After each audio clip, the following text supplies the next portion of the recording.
સુરત શહેરમાં હત્યાનો સિલસિલો યથાવત છે। ડિંડોલી વિસ્તારમાં બ્રિજ નજીક જગદંબા સોસાયટી પાસે ગત મોડી રાત્રે બે હત્યાના આરોપી ગણેશ વાઘની ચપ્પુના ઘા ઝીંકી કરપીને હત્યા કરાઈ।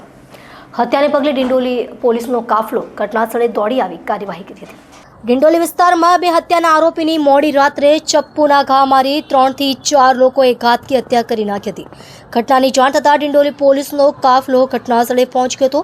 પોલીસ સૂત્રો પાસેથી મળતી માહિતી મુજબ શહેરમાં છેલ્લા કેટલાય સમયથી હત્યાનો સિલસિલો યથાવત છે, ત્યારે ડિંડોલીમાં વધુ એક હત્યાનો બનાવ પ્રકાશમાં આવ્યો છે। ડિંડોલી બ્રિજ પાસે જગદંબા સોસાયટી પાસે મોડી રાત્રે 3 થી 4 લોકોએ ગણેશ ઉર્ફે ગણિયા વાઘને ચપ્પુના ઘા ઝીંકી રહેસી નાખ્યો હતો। ગણેશે 6 મહિના પહેલા દેવા નામના ઈસમની હત્યા કરી હતી। અગાઉ વર્ષ 2020માં કુખ્યાત બુટલેગર કાલોની ઘાતકી હત્યામાં પણ ગણેશ મુખ્ય આરોપી હતો। ગણેશની હત્યા પાછળ 6 મહિના પહેલા તેણે કરેલી દેવાની હત્યા કારણભૂત હોવાનું માનવામાં આવી રહ્યું છે।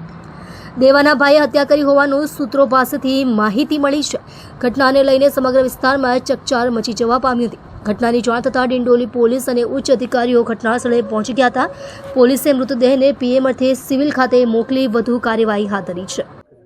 આજરોજ ડિંડોલી પોલીસ સ્ટેશન વિસ્તારમાં જગદંબાનગર સોસાયટીમાં હત્યાનો એક બનાવ બન્યો છે। આ ઘટના અત્યારે સાંજના 8:30ની આસપાસની છે। આ ઘટનામાં જે મરણ જનાર છે એનું નામ ગણેશ વાઘ છે।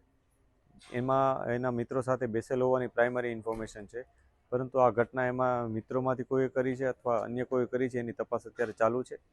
જે આરોપી છે એની અમે જાંચ પડતાલ કરી રહ્યા છીએ। એને નજરે જોનાર કોઈ છે કે નહીં એ અથવા સીસીટીવી ફૂટેજ મારફત પણ અમે તપાસી રહ્યા છીએ। એક આરોપી છે કે કેટલા વધારે છે એ પણ અમે તપાસી રહ્યા છીએ।